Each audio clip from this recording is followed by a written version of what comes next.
let's call the meeting to order, please. Can we stand and salute the flag? I pledge allegiance to the flag of the United States of America and to the republic for which it stands, one nation, under God, indivisible, with liberty and justice for all. Okay, so let's see. Agenda review. I wanted to make a motion to add a discussion of the New Hampshire School Fair Funding Project. We had gotten an email from their advocacy coordinator. Okay. Put that under new business. This would be a good spot. Yes, under new business. I just have something, I have a couple things to say. You got a second on that one, or? Oh, I'll second. All in favor? Aye. Aye. Okay.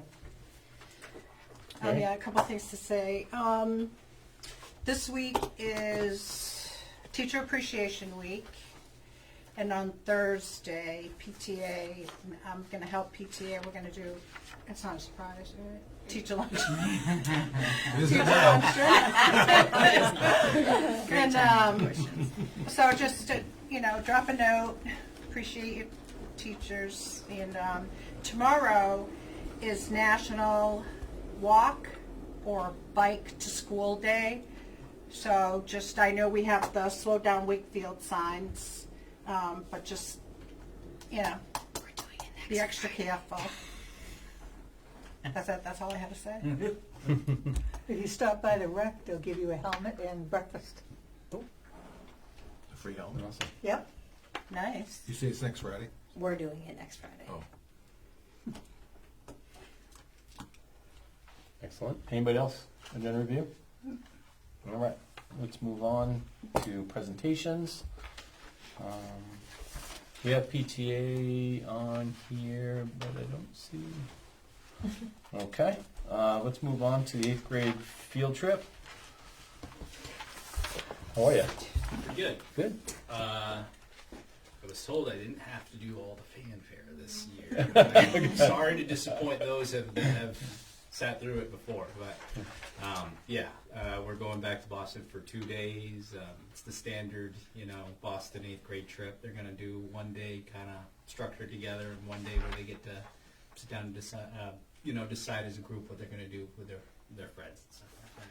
It's a great opportunity to celebrate our 8th graders at the end of the year. So. That's great. That's Awesome. nice. Yeah. I make a motion to approve the 8th grade field trip to Boston. Second. All in favor? Aye. Aye. Got a question though? Yeah. You have 10 chaperones, I saw. Yep. You have the all set for that?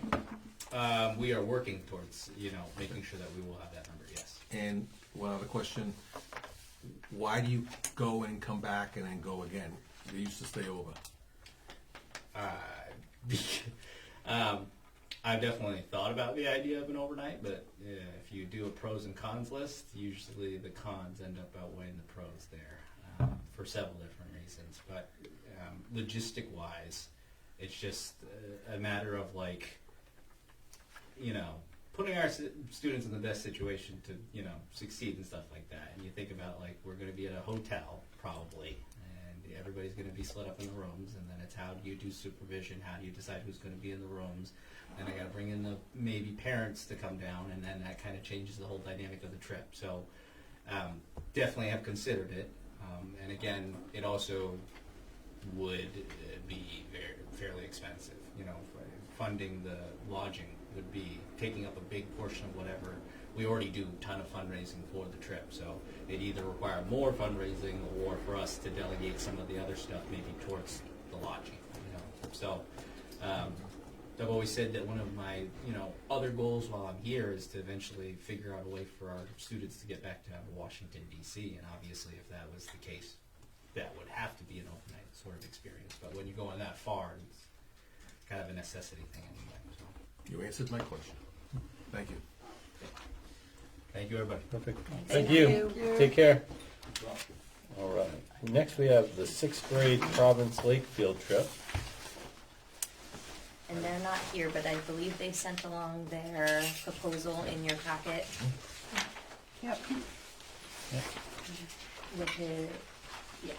And They it's did their, this last yeah, year. it's their same, it's their same trip that they do to Province Lake, I'll which make is a- always hilarious because it's 5 minutes over our border. I So know, that's why right? they have to That's ask you yeah. guys, Yeah, 'cause it's which is amazing. so awesome. We don't- we look at the sign. I make a motion to approve the 6th grade field trip to Province Lake Golf Course. I'll second it. All right. Perfect. All in favor? Aye. All right. Very good. Thank you. We will go into public comment here at 6:05. We can move on to reports. Principal report. Hi everyone. So welcome to spring. It is clearly spring outside. It's been pouring every day. I did want to second what Mary had said, that it's Teacher Appreciation Week, and I just want to shout out to all of our staff here. They truly go above and beyond every single day when they're here with our students, and I think it is really important to take a minute to just thank them for everything that they do and just being a safe space for so many of our students in our community. So I really want to thank them, not just this week, but for the whole year, because it is really admirable what they do in this career. At the start of April, which is really crazy to think about now that we're in May, we had our curriculum night here, where all different classrooms showcased what was going on in their classrooms. Miss Dexter, a big shout out because she displays the artwork around our building, and it's always so beautiful. Elaine Ellis and Penny Huckins also hosted a table where parents could write positive notes to their students about the upcoming testing, which has been such a win for our kids. We've had so many of them say, like, I love getting these notes from my mom or from my grandma or from my neighbor. So that's been really positive for our students to kind of get those later on, because they might have seen them at the night, but then testing didn't take place for another couple weeks, so they kind of forgot about them. So that was really a great idea that was put in place. We also have had a huge community outreach of donated snacks and juice boxes for testing. So at every testing day, our students have had a juice box, a snack, a new pencil, and a mint, which they really love, for testing. We are in need of 10 more cases of juice boxes, though, for our last and final testing. So if anybody wants to donate and anyone's listening, we just need 10 more cases of juice boxes. Kindergarten registration is open, and actually our screening is taking place tomorrow and Thursday. So our newest learners are coming into the building to be screened by our kindergarten teachers. So that is always a blast and kind of a really exciting time to just see them walking through our halls. We are super excited to announce that we're running a kindergarten camp this summer, and this is to help those students transition into school. We have found over the last couple of years, we have a number of students who have never entered a school building before until the first day of school. And that is really overwhelming when you are 5 and you are entering a school with 8th graders in it. So we adjusted what we're doing with some of our Title I funding, and we're using some of that grant to do a 3-day camp for our kindergarten students this summer, where both kindergarten teachers will be here and kind of modeling, what does it look like to be in our classroom, and just really showcasing them their rooms. So I am very excited about that. We're putting out the flyers tomorrow and put them out to the community so that families can sign up their student for that. In May, as you know, we're going to have a lot of field trips, so it's really exciting to see our students get out of the building and gain different experiences. We want to make a huge shout out to the PTA. They have done such an amazing job fundraising and gifting our students money to get to where they need to be, and they've also been super participants in our Teacher Appreciation Week. We, over April break, the Lions Club put out a story walk on our fields, so that is really exciting. It's going to be rotating every month, so there'll be a new story going out every month, and it's just great to see literacy outside. So it starts right as you enter kind of the field and then goes along the fence line. So we invite anybody to go and read the story with their families. Mary had started to mention about bike to school day. Slow Down Wakefield is happening right now. I'm sure you've seen the yellow signs popping up here and there. We have a safety assembly for our 3rd, 4th, and 5th graders next week, and we're providing some helmets to students who we know need them. And then we are going to be doing a bike rollerblade, scooter, skateboard, stroller, whatever. We're calling it Wakefield on Wheels for next Friday. So to invite anybody to bring their wheels to school, and then we're going to do a parade around our neighborhood out here with everybody at the end of the day, which will be exciting. And then we are just really excited to see the end of the year. It's crazy when you look at our calendars, what is coming up. And just really exciting times. So we are excited, and we also always want to remind people it's a beautiful place to work. So if anybody would like to come and join our team, come on out. So thanks. That's everything. Thank you. Thank you. Yeah. Mary? I just wanted to let you know that the Lions Club is purchasing more Slow Down Wakefield signs. Great. So as soon as we know, we'll get the word out so people can come and pick them up at Awesome. a designated location. Yeah. Great. That's Yeah. great. Awesome. All right. Let's see, next we have enrollment report. If there's any questions. No. Okay. If not, we can move on to consent agenda. I'll make a motion to approve consent agenda. I second. All in favor?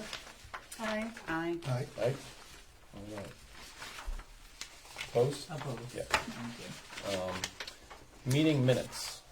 I make a motion to approve the non-public minutes, session 2 of 4/15/25. I second. Any discussion around that? All in favor? Aye. Aye. Aye. Okay.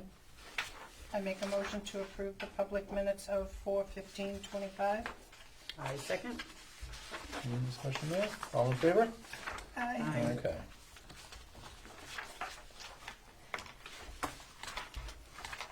All right, so under new business, we have the Wakefield School Board Scholarship Award.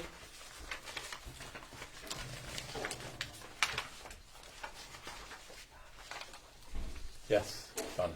So in your packet, I believe it's on page 29, you have it's called the biggest impact. That was the essay that has been recommended by the committee.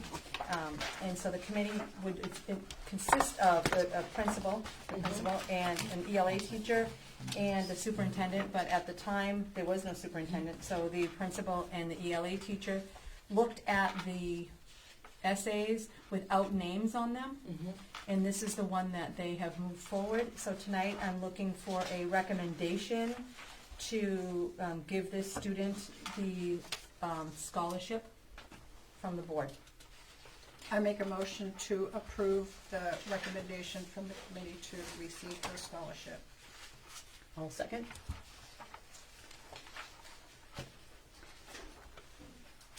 Discussion, no more? All in favor? Aye. Aye. Aye. All right.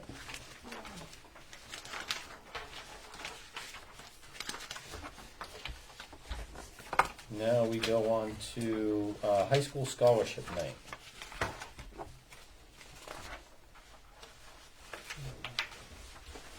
Let's see, we've got Spalding, May 20th, 6 p.m., Kingswood, June 5th at 6 p.m. Yes. Donna? Yes, and I just wanted to know if the board would be attending these scholarships. And I believe at the scholarship for the WSB Scholarship Award, a board member can present that award. And so if the board are going to be attending that, I would like to know, so this way I could post that, if there's going to be 3 or more members there, post that as a meeting for that, not necessarily a meeting, but that the board members, could be 2 or 3 or more board members attending that event. And so I also want to let the board know that the Spalding, May 20th, you do have a board meeting that night. So you may want to either reschedule or whatever you want to do if the board is going to be attending that evening. All right. Any discussion around that? And I'll attend. Okay. I attended last year. Yeah.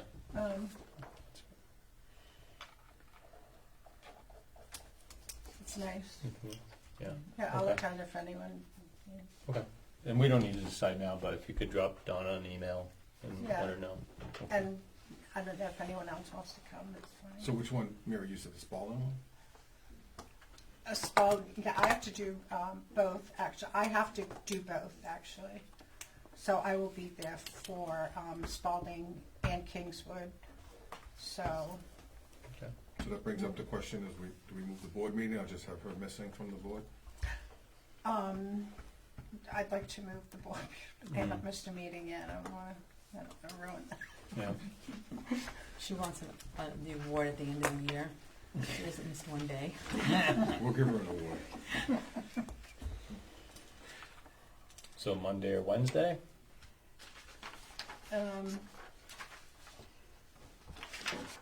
Which one are you moving? What The day? 20th 20th. of May.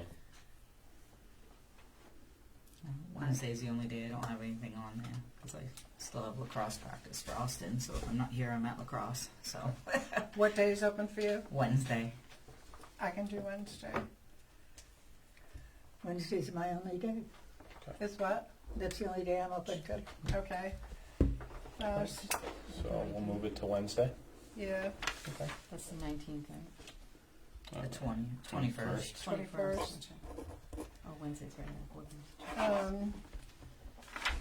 And I won't be able to attend that, but I don't have any other nights open that week, so I'll just miss the meeting. I'm sorry, what? I'll just have to miss the meeting, so I don't have any nights open that rest of that week. So Oh, you don't? Well, do you want me to just miss the meeting? no, I don't want to Why? do that. It's Well, fine. because we don't have to do that, especially if it works out for others. So I'm not worried about it. So, that's fine. So we'll just move to 521, and you can. Yeah, I wasn't gonna be here Wednesday, but I can probably figure it out. Okay. You Well, we can't can- be here Wednesday either? Well, I could figure it out to be here. Figure it out. It'll work. Okay. Can we try it the following week, the following If Tuesday? if nobody if that's So Memorial Day is the 26th. No, I'll miss Right. it. It's better So- if I just miss it. Because between you, Bob has to rearrange his work. I'm fine. Are you sure? Yes. I'm doing school board business. So You are okay. doing school board Yes. present, All so right. it does So count. put it back on the 20th. We'll put it back All on the right, so 20th. it's That, Sorry, that sorry. actually works No, better. no, I no, didn't no. know Bob was going to have an issue Yeah. with it. Or I know he has Yeah. to rearrange his work. It's too much to have two. Yeah. Okay. Sorry about that. That's okay. Sorry. All right. So we're all set with that. Okay.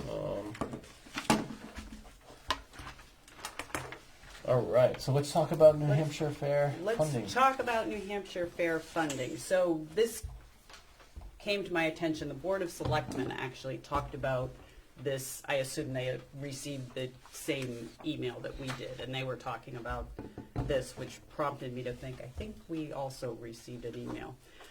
So they have put together a letter that different representatives from different communities have signed. And basically, it's asking the legislature to fund schools, because right now, at least 70% of funding comes from local property taxes, which is a huge burden on towns like Wakefield, where we don't have, we're not the worst in the state, but our real estate is not valued as highly as other places, so our taxpayers really get hit.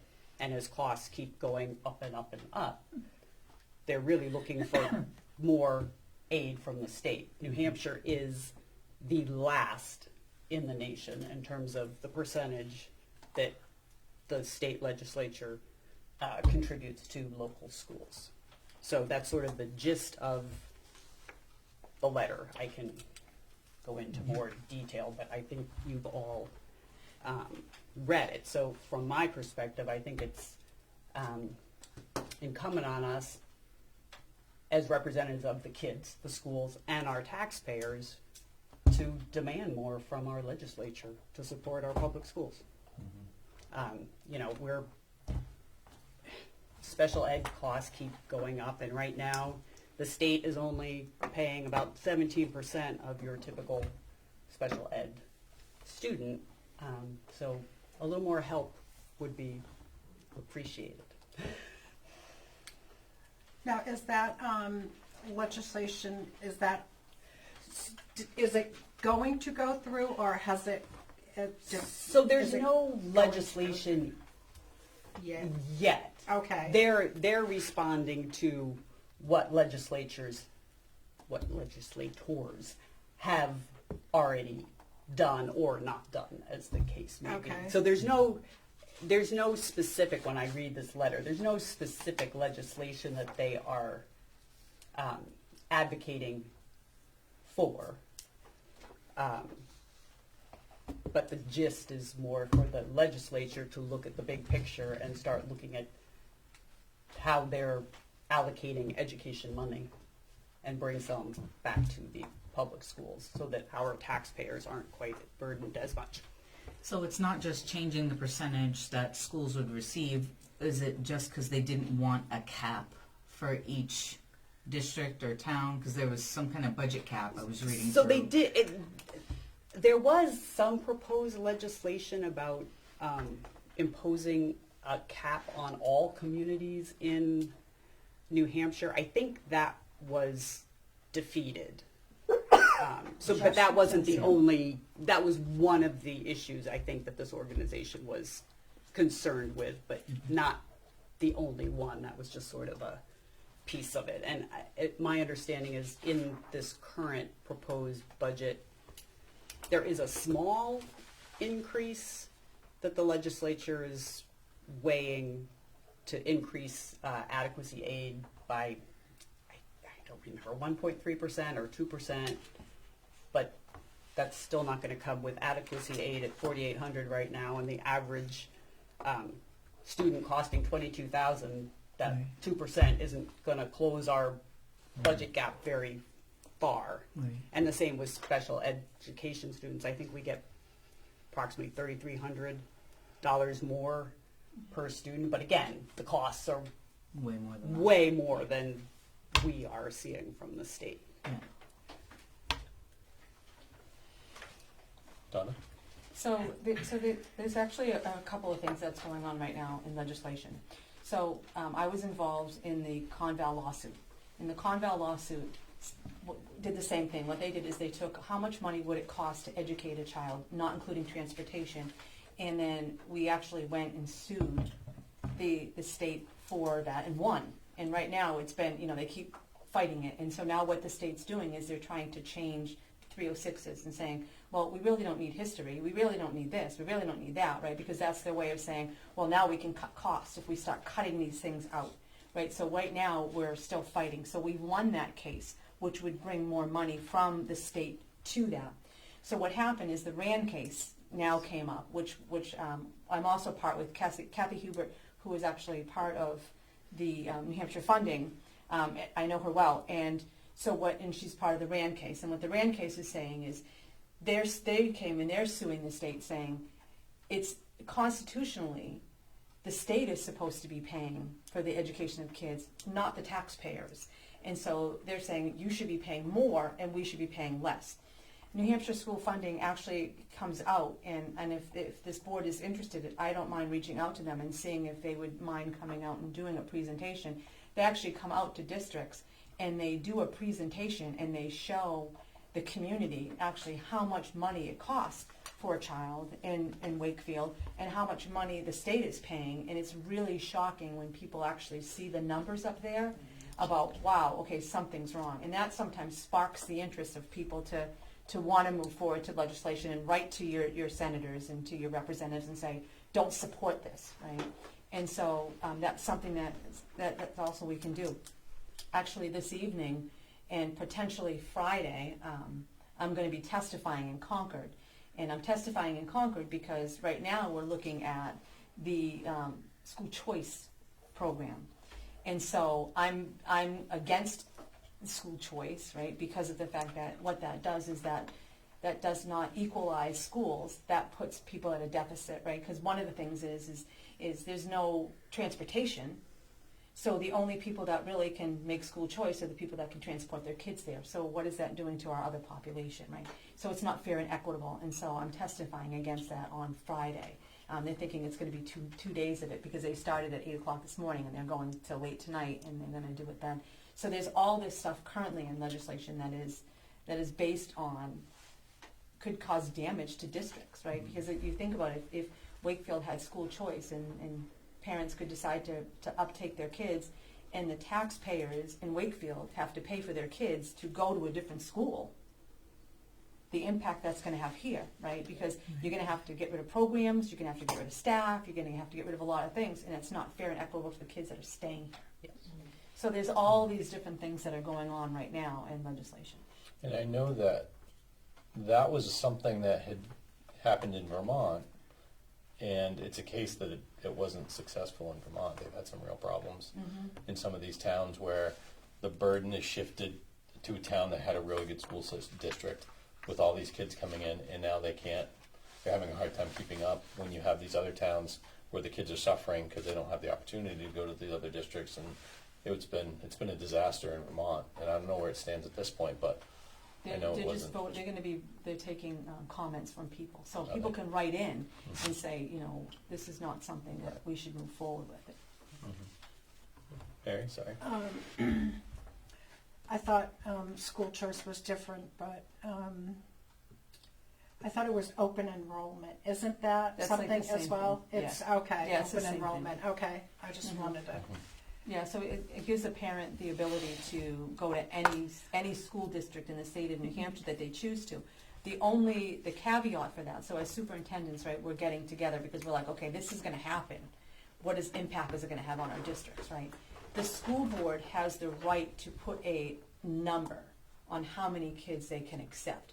So if we look at, like a school like Bedford, right, that a lot of people will probably say, oh, let's go to take our kids to Bedford or to Bow, right? If we have parents that work down in that area, they're going to want to go. Or, and we're looking at, well, what about NCAA rules, right? Because now you're going to go where the best sports are, right?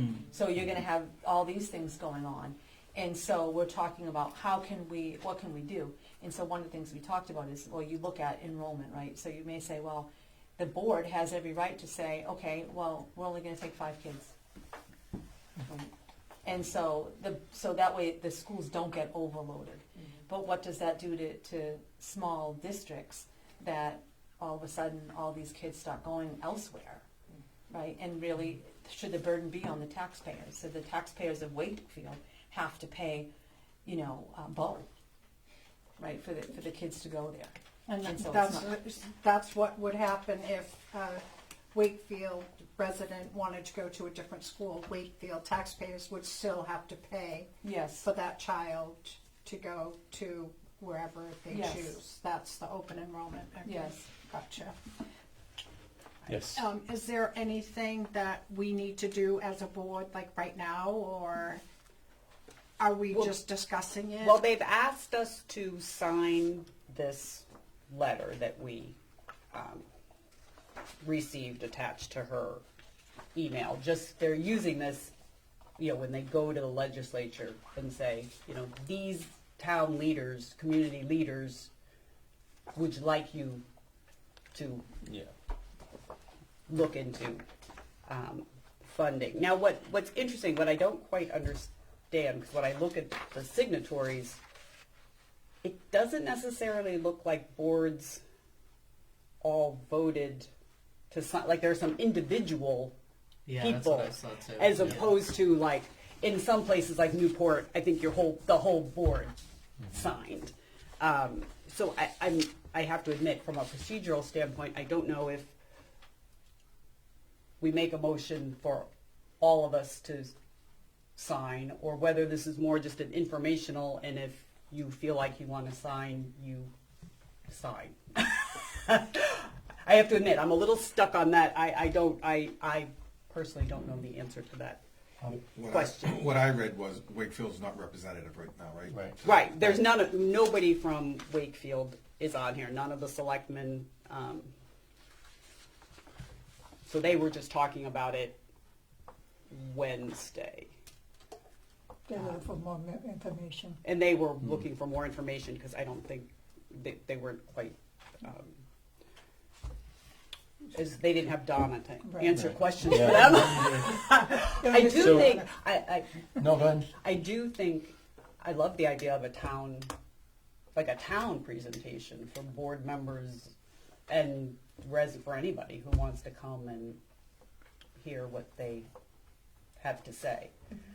So they were looking for signatories. Now, I do realize, because I was a little behind on the news, they would have really liked to have had us sign for today, because today is the hearing in front of the Senate. So we did not sign by today. Now, I'm sure they would still like to have us sign for when the budget goes to the governor, but we sort of missed the boat for the Senate today's not hearing. over. It's not over Yeah. yet, exactly. I also think it's an ongoing thing. It's This an isn't ongoing- just ending today. Yes, I mean, it's going to be an ongoing thing, I think, for as long as any of us are on this board.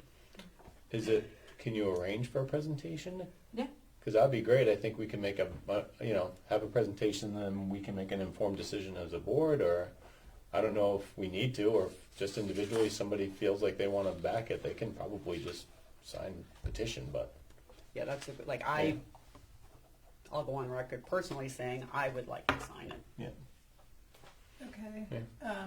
Yeah, I think individually you can, but I think as a town,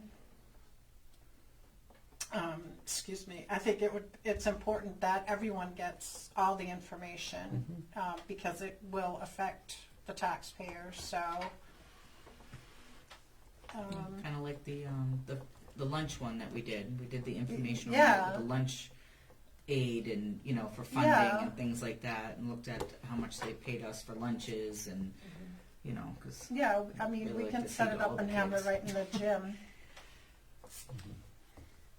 Yes. What's really good too is, depending upon how we want to present this, one of the things that they look at is they say, okay, and they can come in and do this with kids, right, as well, is they say, okay, here's your budget, and here's everything that goes into it. You have to pick from here, okay, now you've got to cut things. What are you going to cut? Right, and so you have to look at what you cut and what does your budget look like if you were just to accept the money from the state, what would you be able to provide your kids, right? And so they show a lot of that stuff, and so it's very informative. It's really good, especially around budget season. When you start talking about all these things that we need in the district, right? And you have these people saying, well, if we took this out and we took this out, where does this leave us, right?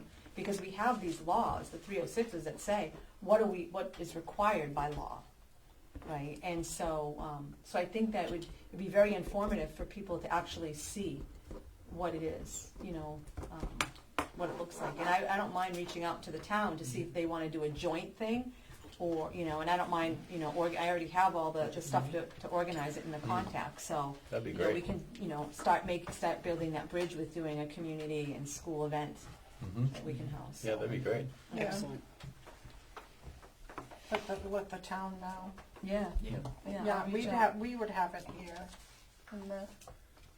in the gym, the NPR room. The funatorium. Yep. the what? The funatorium. Oh, I like it. Is there a special? Do you want it done in June, or do you want would that work? As long as it's before the budget season, we're good. Not during. I think we should try to, my opinion is we wait till after the school year starts, because everybody's kind of shifting gears and they're going to go into summer mode, and their brain's not going to think about anything but summer until we come back in September, and then we quickly kind of get into budget season. So early September, mid-September would probably be a good time, right after we do orientations and all that.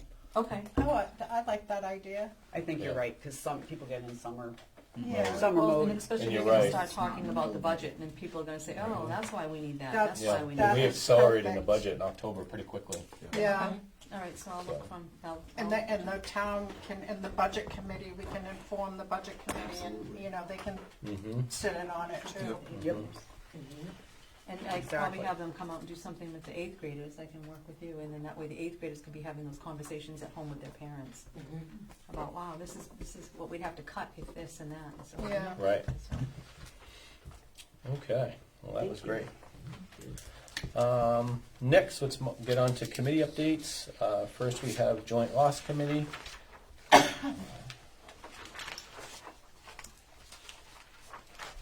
don't know if anybody has any questions about that. Is that what 31 is? Yes. Yeah. I wasn't there, so one. Oh, I have a question written down. Yep. So the incident reports, did anyone have to receive like outside care from the incidences? I don't know. Okay, I just didn't know if the school got, a report, if someone went to see Yes, it. we received doctor. those back. Yes. Okay, that's And when I say we, I mean the HR department. right. I don't see that. Okay, yeah, I just wanted to know if it was severe enough to receive, more care. Just when you're done. Oh, I just, and Would you with like me to these find out? incidences, pardon? Would you like me to find out? No, Okay. no, that's okay, because it's probably private, I would think, but I was just curious, so it's okay if they don't want to share. I'm fine, don't want it to happen. And were there consequences? For the students, Yes. it depends on the situation and the student. Okay. Andrea? Good. So I see that it's the students, but do we keep a running tally so we know which students may be injuring our staff and other students? And do we have a certain number or if we get to a certain amount, do we take a look at whether this is a safe place and Yes. things? Yes. Because, yeah. How often, I don't remember getting incident reports like these. Like, we used to get the behavioral things for a while, and then we didn't, and then, so, is this just from the start of the year for this year so far? Or is this like for the month, or? I'm not sure. This is Ivy's committee, but I can. It's probably I can a ask her. quarter, because I think. Yeah, I think she does them quarterly. Okay. Is that what you guys do? Yeah.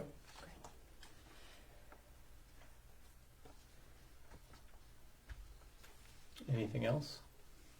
All right. My only comment was we'll talk to Brad as far as facilities committee on some of these things for buildings and grounds too. So make sure we get I'm sure he has a plan of attack. So Brad's great about that stuff. Yeah.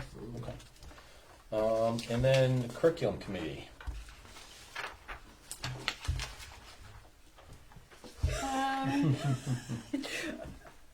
Well, as you can see, I'm still learning. in here, Ivy had presented the minutes from the last meeting. The staff was divided into groups about what they were going to do. And Heather and I decided to take on inventory. It was very exciting. I saw parts of the school I didn't know existed.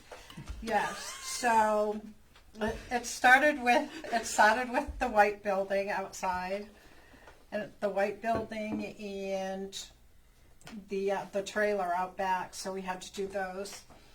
And when we got here, it was like, oh, well, you have to do this over here. Wait a minute, there's another area over there. So we got it all done. Everything is we're having issues with uploading the pictures. Everything is written down and counted. And so now what we're going to do, working like with Brad and following policy to get rid of the items. There's not a lot. We're going to walk through after, since we got it all done. There are certain things that Brad still needs to keep. We can't like open it up to the public because there's just no room. So we're gonna go ahead and sort through to see what is, what he needs to keep, what is still usable. There's a lot of stuff that is just not usable at all. So that's what we're gonna do. We're planning on doing that. There's this is a little shed, like out by the SAU office, and that contains files, file cabinets, files upon files. There is That we need to have be disposed of. They're we have to get rid of those. Past Actually, their the date. white building is pretty is sturdy enough to still keep it. I thought we were going to tear it down at one point, but there are some boxes in there that are labeled, and staff has their names on it, so that but you can't get to it. There's no room. PTA has the smallest area. We can clear out a lot of that stuff, and they can have a nice area, just PTA, and everything will be organized. So the files, we have to shred them, and we have to do that under it's EH and EH-R. Yep. Those are the policies to get rid of. You have to keep them. Anything over 10 years old is. Someone had said that there's files in there that people are deceased. That's how old some of the files in there are. So we're going to do that. We're going to follow policy, and we're going to just start declutter, take care of everything. Get in touch with the town. I did email someone from the church for donations for the school books. Brad also put on, it's a school website where different schools, if they're not using an item, they'll post it. So this, you just, if you want it, you need it, you take it. So he's done that. And so none of the books, I think it's the Math and Focus and readings, no one's taken those. So, and I reached out to a church to see if they wanted them. They send them to, last time it was Zimbabwe, so we can do that. And then I'll reach out, I don't know what the town would even want, it's just. Can I just add one Yes, thing? go ahead. So we're going to make sure that Ivy knows what's in the trailer back there. We're pretty sure they don't want any of it, but that's sort of how this inventory started, was as part of the curriculum committee saying, is there anything out in that trailer that we can use? The answer is probably no, but we will make sure that that committee knows what's there before we get rid of it. But I think they've said that. Yes. They said Math and Focus is not anything they're going to do. That's over, because I Yeah. counted all those books 10 years ago, so I know they're not using them. And those were the books that were put on that school website that no other school wanted. Bob? 3 things.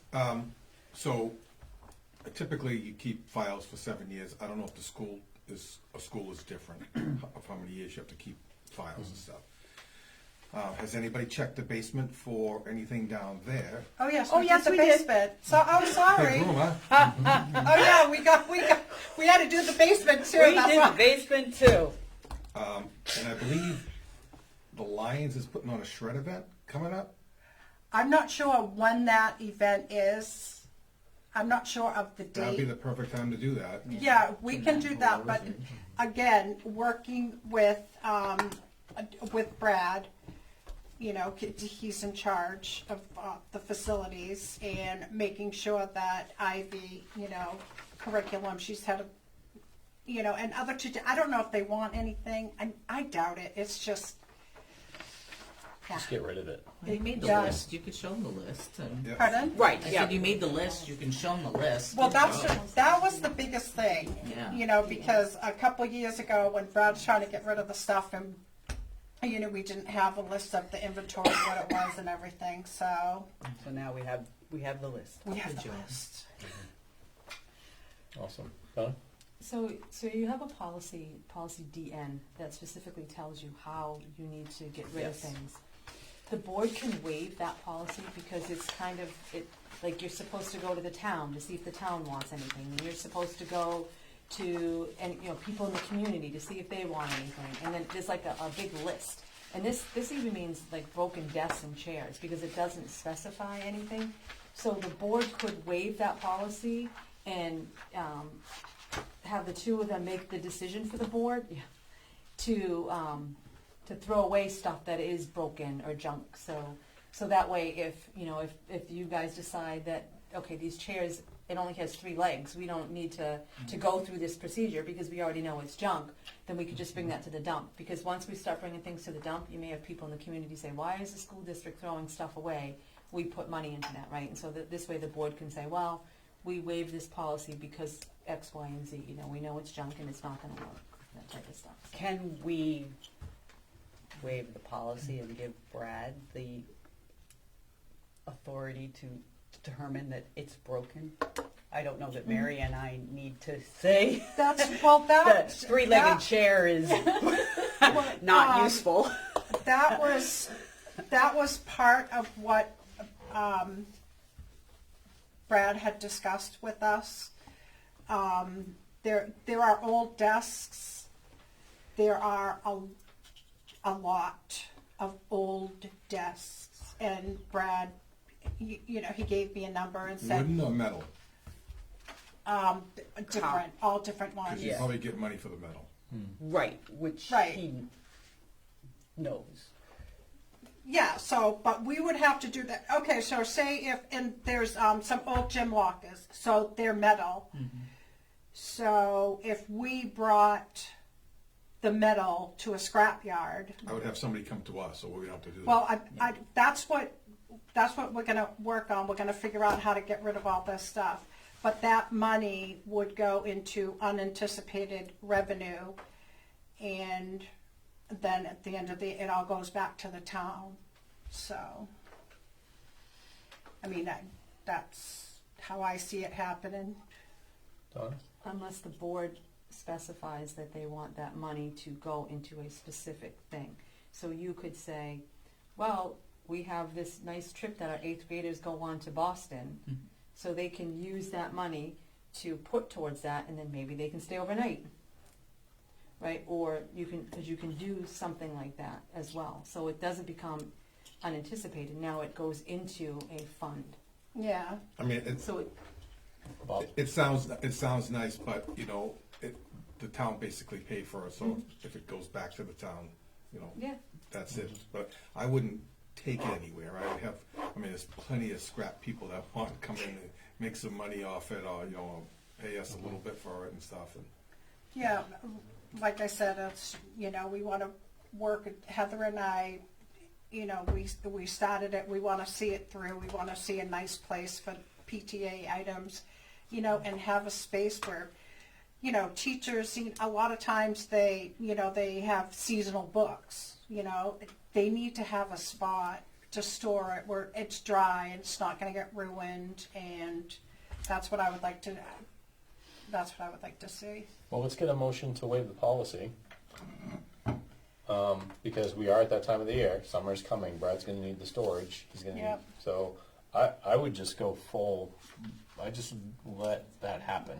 I mean, if we had stuff that's a decade old or whatever, then I would say, yeah. I make a motion to waive policy DN. I second. For discussion? Yes. Yeah, no. So can I ask the board, when the motion is made, that it's also made for Jeff with IT? Because this policy actually is, when you're doing devices such as computers, you really should not be doing this because you have data that's stored on there. And by following this policy, you're actually breaking the rules for data breaches. And so even if you wipe it clean, there's still ways that people can get onto that. And there are ways where he could, and get rid of the stuff. There's something they do in the summer that gets rid of the technology that's broken or bad. and they give you a document, because you have to have a document that says that this has been disposed of properly for that type of equipment. So we would just include Technology. Technology. the IT person when we get rid of the stuff. Yeah, because he's gonna Okay, have to yes. go through that stuff as well. Yes, of course. Yes, absolutely. I understand that we're going to waive the policy, but that's only because, we want to get rid of the stuff. We don't want to, not follow the procedure. And, because it's a lot of junk. It's, I can't see inviting anyone to, just come look at it. But, again, if it's something that the school still needs, and we'll update at the board meeting about what has been done, and how it's all working. So procedural question, do we, sorry. So that's a good point. I mean, I didn't think of computers and stuff like that. So are there computers? No, There's no computers? no. She's saying yes, you're saying no. There were some We printers. met with him today. Oh, he So said. we were talking about it okay. today. So So today we not- were talking about computers. Not so. for what they're doing. Well, that's what I'm Not- asking. Right. What Right. they're doing. So there's computers that in storage or no?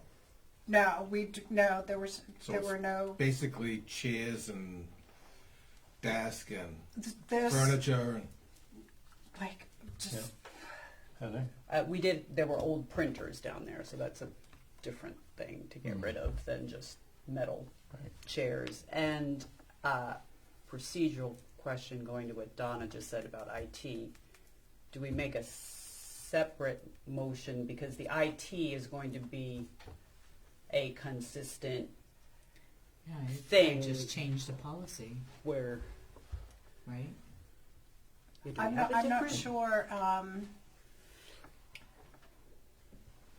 Like if I understand there's a separate policy for all the digital technology and stuff, but Well, I meant just a provision for broken things or whatever, like she was saying, so you don't have to waive policy every time. Maybe the policy committee could look at those again and just add a sentence about, does not include broken or damaged items that yeah, can be thrown away. yes, Just a simple yeah. one. Yes. Okay, we'll we'll So- include. We have a motion and a second. Is this are we excluding technology? Or are we including technology? I'm confused. What's the other policy? In order to get rid of this, like, I don't know if phones, like, I don't No, know. just- I would like to include technology and to make sure it's done properly.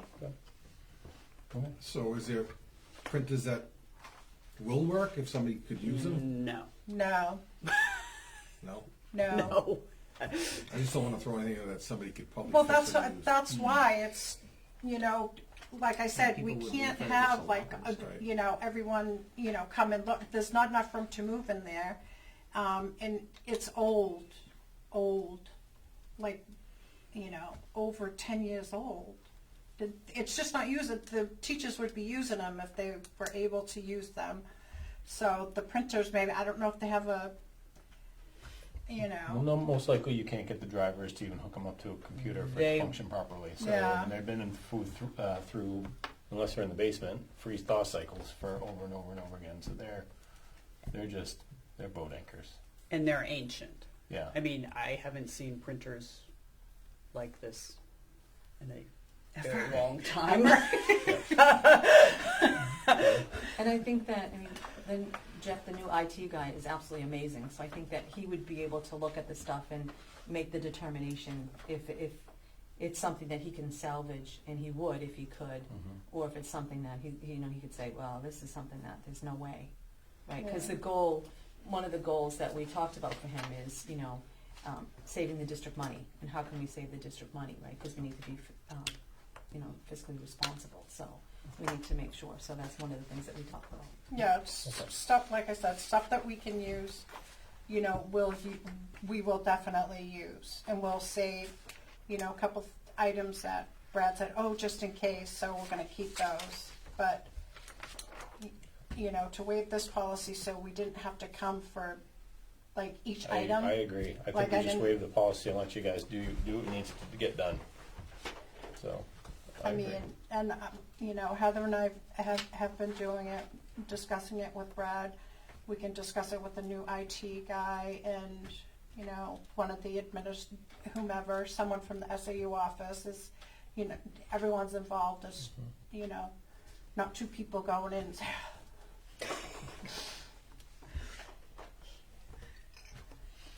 Cinderella. Is there a separate policy number besides the DN for the technology? It's the same, so we're good and covered? Okay. okay.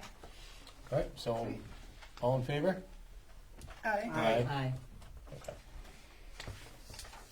Done and done. All right, so if we're done there, we can move on to policies. We have a few here. They're all first readings this evening, so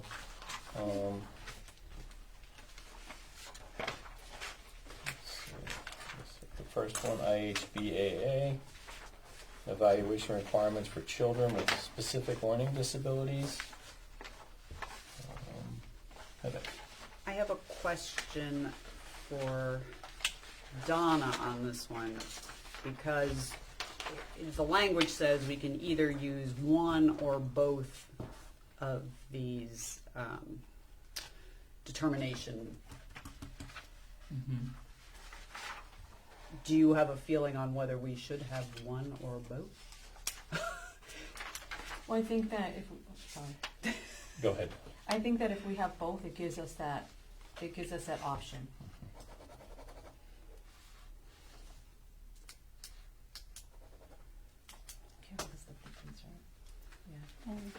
And I will let Asia know that we've got the first paragraph doubled here, so. Our policy meeting is supposed to be tomorrow, but Asia's on a training, so it's going to be postponed to next Wednesday. Okay. Just so you know. So next we have policy JCA, change of class or school assignment, best interest in manifest hardship. First read.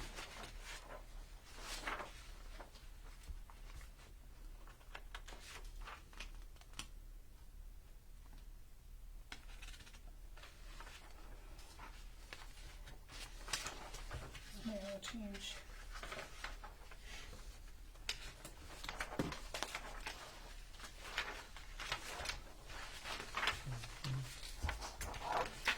And I again, have every- one, I'm sorry. Yep, go I ahead. have one note for Asia to put in What page? the, on page, well, it'll go on page 41, but it goes to the very top of page 40. That will be end note 1. Right now it says 4, and we have to put the end note 1 on page 41. Because the policy deleted a whole bunch of end notes, but there's still going to be one end note. Okay. Perfect. All right, next we have policy JJJ, access to public school programs by non-public charter school and home-educated pupils. Cinderella?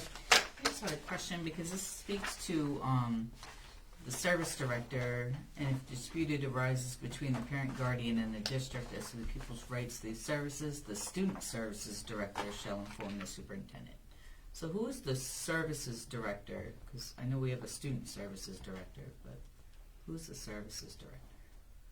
I think that's a typo. I think it's supposed to say student services director in both places. Like the word student just got left out there. Right, because they gave you options on the other one if you had two different positions, but we only have one. So if they have a problem with that person, then they're going to bring it up to the same person.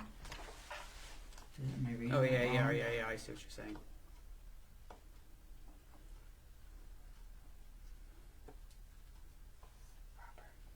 Yes, Donna?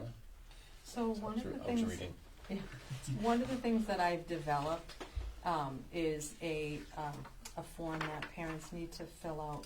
So when a parent goes there's two means now. When a parent goes to homeschool, they can go to homeschool and they are eligible for anything that we have to offer. So if you have a parent that doesn't, they're not good in math, they could send their kid here for math. So there's that program. But now there's also what's called the voucher program, and I don't know if you're familiar with that. So what that is the state actually pays parents now to homeschool their kids. So they could be homeschooled or they could send their kids somewhere else with these vouchers. That's a totally different program than homeschool. Once a parent makes that crossover, they are no longer in homeschool status. So they are not required by law to get any services from the public school because they're already being paid.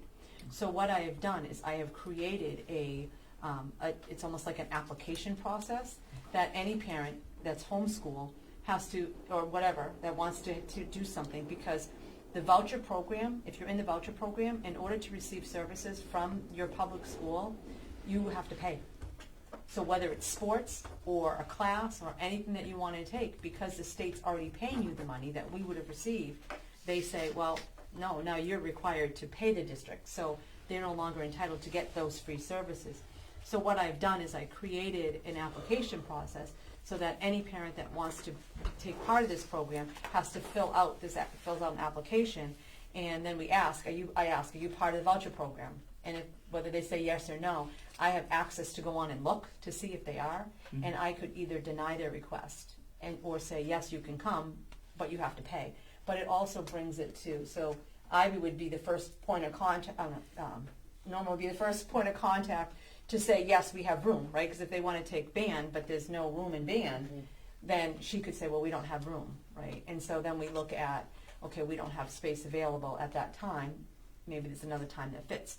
But then it comes to me, and I look at their SAS number in the DOE website that I have access to see if they receive the voucher program. And if they do, then I could say to them, yes, your child can come. However, you're going to have to pay a certain amount of money for that program. And so that's something that, I'm more than happy to put together for here, and it just goes right on our website. That's awesome. Along with the whole, I've created a whole homeschool page, because there's certain criteria that you have to do in order to homeschool. Because a lot of people don't understand that when you homeschool, especially in an elementary level, one of the other things that I just talked to Asia about today, because when a parent wants to homeschool, the district has no right to say no. You have to allow them, no matter what. And they either have to tell the superintendent, or they have to tell the state of New Hampshire. If they tell the state of New Hampshire, they just need to call and say, my kid's not coming there anymore, and that's it. So what happens is when a parent needs to homeschool and they send a letter to the superintendent, within so many days, I have to send a letter back saying, we've received your letter, yes, you're all set to homeschool. It's a one and done. But what I do is I also added a paragraph on there, because sometimes you get parents that really homeschool their kids, and they do a great job at it. Then you have some parents that just get upset at the school and they say, guess what, I'm homeschooling. And then, a year goes by and they come back and they may say, hey, my child's in 5th grade, but yet their child did absolutely nothing all year. And then when you say, okay, well, show me the proof, they have nothing. So by doing this, I put a little blurb in there that says, well, now you either got to show me proof, or we have the right to test your child and make that determination on what grade they're in, right? Because we're all signing off saying that this kid has passed through these grades, and if we're putting our name on something, we should be true to it, right? And so just adding that little blurb in there makes parents really think, oh boy. And so I do up on our website, and I can work with Asia on this, is a whole homeschool page that goes through what the process is for homeschool, what you're required by law to do, and then if you decide to come back, there's another process that you have to do. You can't just drop your kid off one day and say, I'm done homeschooling now, you have them. There's a letter you have to write to the school and do all that. So I'll be more than happy to do that procedure here if that's something that the board would like to. That's great. Yeah, that's great. Information is wonderful. Yep. It's a good thing. It is a good thing. Mhm. Yeah. I agree. Okay, any more questions on JJJ? All right, let's go on to the next one, EH-R, public access to school district records.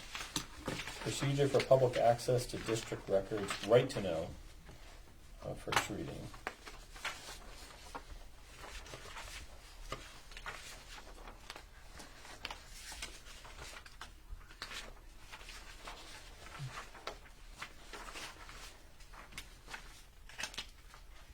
Any questions questions about that? Any concerns? No? Okay. The next one is EH data management.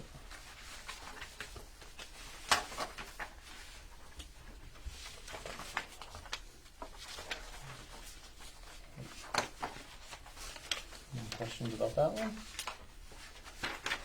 Yes, Heather. I only have one question, because our policy right before was the EH-R parentheses 1. And in this one, we're talking about EHR, but I think we should be talking about this new one we're adopting, which is EHR paren 1.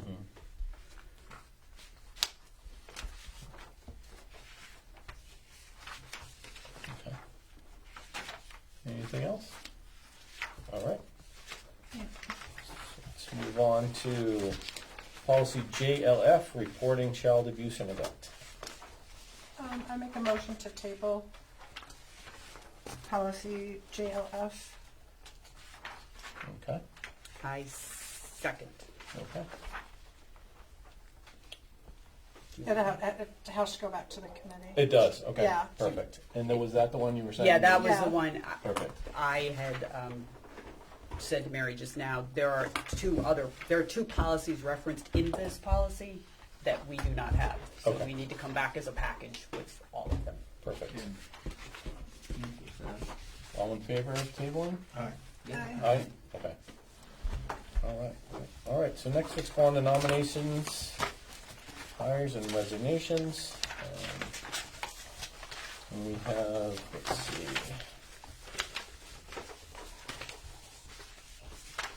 Jeff Condon, new staff IT coordinator. So, any questions? Donna? I would also, after you vote on him, I have two more to add. So I'm happy to report we have two other staff members that have made it through the process for getting their statement of eligibility. Okay. Great. Do we know for the salary, is it within where we were budgeted for this year, for the remainder? Are we still on track for that, from the last person to this one? For the Yeah. Go for the IT. Yes. So the person that was in place was getting 50, and he's getting 55. So he's getting a little bit more, but we think that it'll all balance out in the end. Good.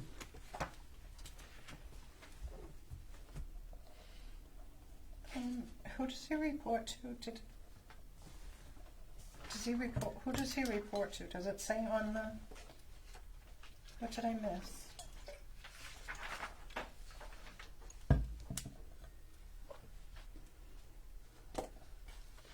Donna? So usually what happens is IT, facilities, and lunch reports to the BA. That's normally where they would go, where they would fall under, and then everyone else would fall under me. But where I have more experience in that area, I had said that I would take on that responsibility, so they would be reporting to me. Okay, I just I wanted to know. Don't want too many shifts. Okay. Very good. Anything else? Excellent. Yes, ma'am. All right, so I have Aislinn O'Rourke. She is our library media specialist. And then Tara. Oh, I asked today, and there's no Karen. So Tara Llewellyn is our digital learning specialist.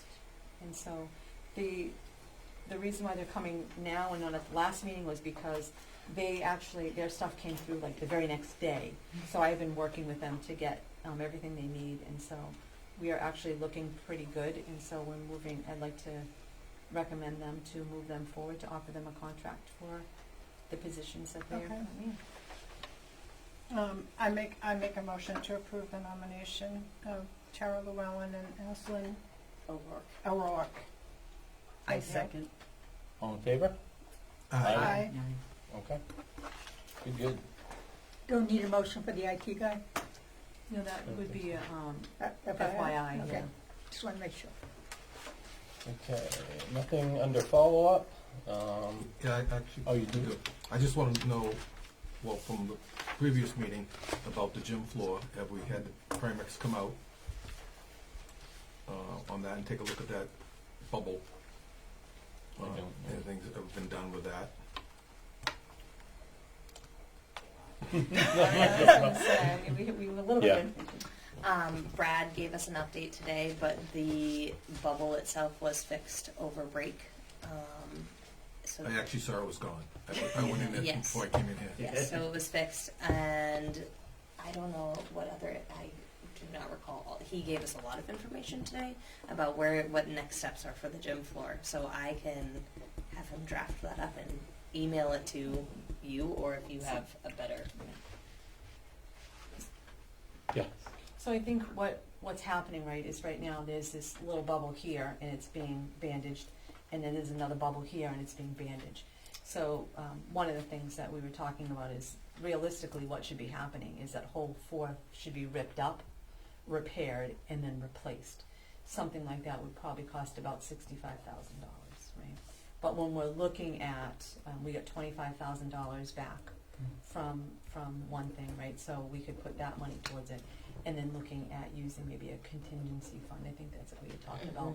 So it would not be any cost to the taxpayers, but I think it's one of those things that the more we put bandages on things, the more it's gonna eventually cost if we keep waiting and waiting and waiting. And Right. so I think that's one of the things that we'd like to look at doing this summer, you know, to allow Brad to start looking at getting quotes for the floor, because the summer is a busy time for floors to be done. Yeah. Right, because everybody wants their floor done in the summer because basketball season starts shortly after, right? So everybody's looking to get their floor done. So I think that if it's something that, getting quotes isn't really gonna hurt right now, because it's not gonna cost us anything. And I think if we start working on that now, and then, you know, as we start to get closer, talking to the board about approving the use of that money for that purpose. Well, So although the bubble is gone, but it's still, whatever they patched it with, and I'd like to know who patched it,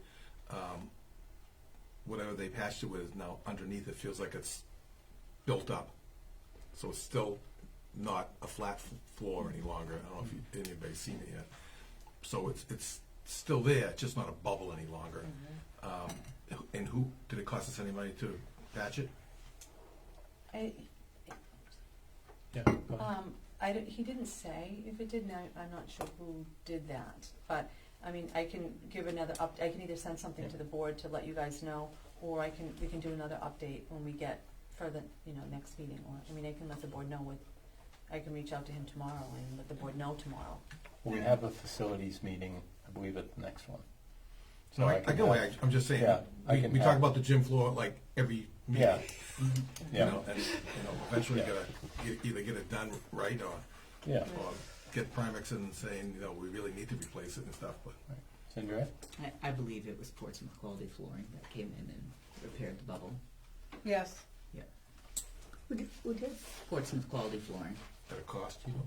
I don't know that question, but I would imagine probably some kind of repair cost.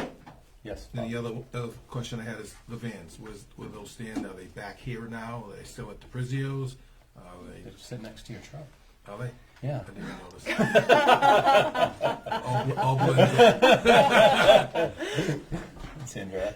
I would say that I answered Asia a bit late on the transportation meeting for this time. She said we could have the meeting this round if we wanted, or push it off, but she didn't have any real updates for this meeting, so that's why we didn't have the meeting this week. But she said next week she would have a lot more information to update us on what's going on with the buses. Okay. So I did go. Yep. Another follow-up. The job descriptions, it's my fault that they weren't in this meeting, not on the agenda. I thought we were gonna go over the descriptions at the meeting. I didn't know that I was late getting her my edit, so Okay. that's why the job descriptions were not on the agenda, so that was my fault. But they will be for the next one. Got it. Just a question. Normally boards don't do job descriptions, so I was just curious to the reason, right? Normally the superintendent's the one that does the job descriptions, and so I was just wondering, is that a process that you guys want to follow? Because what I normally do, right, is we write the job description, then we meet with the team. Like today I sat down and I met with the union and went over the job descriptions, and we talk about some of the changes that we needed to do, you know, and then once they give their thumbs up of approval, then what we'll do is we file them. And so normally it doesn't go to the board, and so I was just curious. I've always thought it was odd that we did job descriptions too, because we're not educated in what that position needs, because that's supposed to be at, you know, a 10,000-foot level kind of thing. So it would be great if we didn't have to deal with job descriptions anymore. I mean, I don't think it's what we need to be doing. I agree. I would like to get out of the business of job descriptions. Yep, I agree. I agree that it's not the board's position, but we've had bad experience with it. Right. So it's nice to see that we have them, and going forwards, because we always run into issues that I've never seen the job description. You know, so it's nice that we have all of them taking place and updated when they need to be updated. You know, just information back to the board. That's all. Yeah, Yep. and I don't mind doing that, you know, giving the board information, because one of the things that we need to do, right, because technically when you give someone a contract, you're supposed to give them their job description, right? And so we're a little bit behind the 8 ball with that, right? Because it's like saying, okay, here's your contract, but you don't know what you have to do, right? And so we're working on doing that. So today when I met with the para-union, we talked about, you know, making sure that we have all the contracts for everybody in theirs. And so I know today I talked with Asia about an LNA one, you know, and what that's going to look like. And so we're doing that. And we are meeting with them and having those conversations about job descriptions, and the same thing with teachers and everybody else in the building, facilities manager. Everybody should have the job description on what the expectation is, because number one, you got to evaluate them. How do you evaluate them if you can't, right? And it's not good for us to terminate somebody, because then they could say, I don't know what my job description was, so what did I do wrong? That's my point. Yep. Yeah, Exactly. right. And so that's one of the things that, you know, we're definitely going to be making sure that everybody has a job description, because we want to be able to evaluate everybody and make sure that we have everything that we need moving forward in case we do run into a situation where we have to let someone go. We have reason to, because you know, here's your job description. You sign, and we have at the bottom, they sign off on their job description saying they have an understanding of what it is. And then we can bring that back to them and say, you didn't follow, here's what your job description says. Right. You're not following it. So now we can move to the next steps. So, Thank you. Perfect. Perfect. Great. Thank you. Awesome. Yeah, it was just, they needed, the job descriptions, they needed to be updated. They are approved, the board doesn't write the job descriptions, but they are approved by the board, or have been. We approve it, and Do we need to? I don't think so. We don't even think we I don't should be think so. approving them, because we don't know. We don't know what, they could put a piece of paper in front of us and say, we approve this, but we don't know what we're approving. Sandra? I think it's good just for like an FYI to the board in case we had input on a job description. I think that's where we started with all this, and when we had so many people without job descriptions, then we started the committee and we tried to get them in place for the people to help ease the, you know, so everybody would know what they were. So I think it's beneficial if we get to see them, you know, just in case we had input, like, hey, did you think about adding this line in there? Just to, you know, that's all. Because we What didn't Sandra run said. into this issue with the last IT guy that's saying he didn't know that he had to do there's certain things. Yeah. Budget stuff, yeah, right, exactly. Yeah. You there's know. been other issues too, and it's Right. just, Yeah. and, you know, I just want to make sure that we are on top of it. You know, we saw some of the job description, and then it gets, Yeah, to the wayside. then But yeah, we goes weren't to the really. wayside. We don't Yeah, know. we weren't creating them, but they were. The previous super was creating them and bringing them to us bits by Yeah. bits. But you know, yeah, we had. I thought we had were approving them, suggestions. but we were looking at them, Yeah. so Would- it is important that we do. It would be see nice them. with a revision date on them too, Yeah. Pardon? so we know what Yes. date it is. Yeah, Mhm. Yeah. absolutely. I think we all have a better confidence in this going forward. Yep. So I think it's going to be good. Okay. Anything else? All right, with that said, could we get a motion to go into non-public? We go with my public comment. Oh, I yes, make- public comment. Oh, I'll say something real quick. Yeah. Hi, Bert.